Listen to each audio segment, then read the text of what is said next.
ৰাতি ভাত সাজৰ কাৰণে মাছ বনাবলৈ ল'লোঁ। মাছ, চুকা টেঙা, সেয়া জলকীয়া, পিঁয়াজ, আদা, পাঁচফোৰণ ৰেডি কৰি ল'লোঁ। এতিয়া মাছ কেইপিচ ভাজিম। তাৰ কাৰণে অকণমান কেৰাহীত তেল দি ল'লোঁ। সেয়া কেৰাহীত তেল দি তেলকণ অকণ গৰম হ'বলৈ দিলোঁ। তাৰপাছত এয়া মাছ ঢালি দিলোঁ। মাছ কেইপিচ গোটেই কেইপিচ মাছ এনেকৈ দি দিম। তাৰপিছত ধুনীয়াকৈ ভাজি ল'ম। আপোনালোকে বাৰু চুকা টেঙাৰ সৈতে মাছ খাই কেনেকুৱা পায় জনাবচোন। মই কিন্তু বহুত ভাল পাওঁ। এয়া মাছ কেইপিচ ভাজি আছোঁ। এয়া মাছ ভাজা হৈ গ'ল।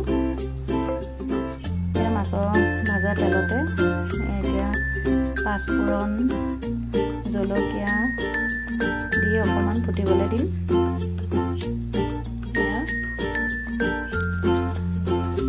পাঁচফোৰণ জলকীয়া ফুটাৰ পাছত এয়া পিঁয়াজ ঢালি দিলোঁ। পিঁয়াজ দি দিলোঁ। এতিয়া পিঁয়াজখিনি ধুনীয়াকৈ ব্ৰাউন কালাৰ নোহোৱালৈকে ভাজি থাকিম। এয়া ভাজি আছোঁ। তাৰপিছত এয়া ভাজ খাই গ'ল। ধুনীয়াকৈ দেখিছেনে ব্ৰাউন কালাৰ হৈ গ'ল। তাতে আদা নহৰু পেষ্ট অকণ দি দিলোঁ। এয়া আদা নহৰুকণো ধুনীয়াকৈ ভাজি থাকিম যেতিয়ালৈকে আদা নহৰু চেণ্টটো নাযায়। এয়া আদা নহৰু ভজা হৈ গ'ল ধুনীয়াকৈ।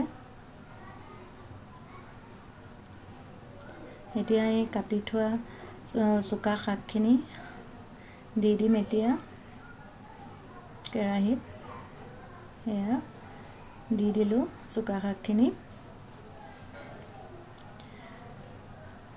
চুকা শাকখিনি দি হোৱাৰ পাছত এতিয়া ধুনীয়াকৈ অকণমান লৰাই দিম।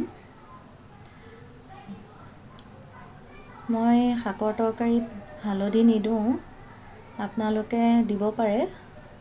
মই হালধি দিলে মোক ভাল নালাগে, অকণ গোন্ধ ভাৱ এটা আহে, বেয়া পাওঁ মই, সেইকাৰণে নিদিওঁ। মই অকণমান নিমখ দি দিলোঁ সোৱাদ অনুসৰি। সেয়া নিমখ দি অকণমান লৰাই তাৰপাছত ঢাকোন মাৰি দিম। ঢাকি অকণমান সময় শুহিবলৈ দিম। সেয়া চাওকচোন ইমান ধুনীয়াকৈ শুহি গৈছে। শাকখিনি ধুনীয়াকৈ ভাজ খাই গৈছে। অকণ পানী ভাৱ এটা আছে, সেইখিনি নোযোৱালৈকে ধুনীয়াকৈ অকণমান সময় ভাজি থাকিম। এয়া চাওকচোন ধুনীয়াকৈ ভাজি আছোঁ।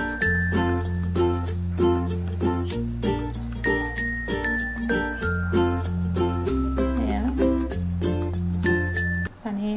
পানীখিনি নোহোৱা হ'ল, ধুনীয়াকৈ ভাজ খাই গৈছে আৰু। তাৰপাছত এয়া দেখিছেনে, তাৰপাছত গৰম পানী কৰি থৈছিলোঁ অকণমান, সেই গৰম পানীখিনি ইয়াতে এতিয়া ঢালি দিম। আপুনি যিমানটো পৰিমাণৰ লাগে সিমানখিনি, মোক ইমানকণেই হ'লেই হ'ব, সেইকাৰণে ঢালি দিলোঁ। আপোনালোকৰ হিচাপ অনুসৰি ঢালিব পানী। বেছিকৈ পানী হ'লেও খাই বেয়া লাগে। তাৰপিছত ঢাকনখন মাৰি দিলোঁ, অকণমান সময় উতলিব দিলোঁ। সেয়া উতলি হৈ গ'ল, চাওকচোন কি ধুনীয়াকৈ উতলি আছে। তাৰপাছত মই ইয়াতে অকণমান কাশ্মীৰী ৰেড চিলি পাউডাৰ দি দিম। তো অপশ্যনেল হয়, আপোনালোকে দিলেও দিব, নিদিলেও কোনো কথা নাই। অকণমান দিলে কালাৰটো অকণমান ভাল লাগে, যিহেতু মই হালধি দিলে গোন্ধ পাওঁ, নিদিওঁ। তাৰপাছত এয়া মাছ দি দিলোঁ। মাছ গোটেই কেইপিচ দি দিম। তাৰপাছত অকণমান সময় উতলিবৰ কাৰণে ধুনীয়াকৈ ঢাকনখন মাৰি দিম। অকণমান সময় উতলিব। কালাৰটো দেখিছেনে, উতলাৰ পাছত আৰু ভাল লাগিব। এয়া দেখিছেনে কেনেকুৱা লাগিছে বাৰু। তৰকাৰী ৰেডি হৈয়ে গ'ল আৰু প্ৰায়। এয়া ধনিয়া দি দিলোঁ। এয়া ৰেডি হৈ গ'ল। ৰেচিপিটো কেনেকুৱা লাগিল বাৰু জনাবচোন। ভাল লাগিলে লাইক কমেণ্ট শ্বেয়াৰ এটা কৰি দিব। এয়া ৰেডি হৈ গ'ল। বাই বাই, গুড নাইট সকলোকে।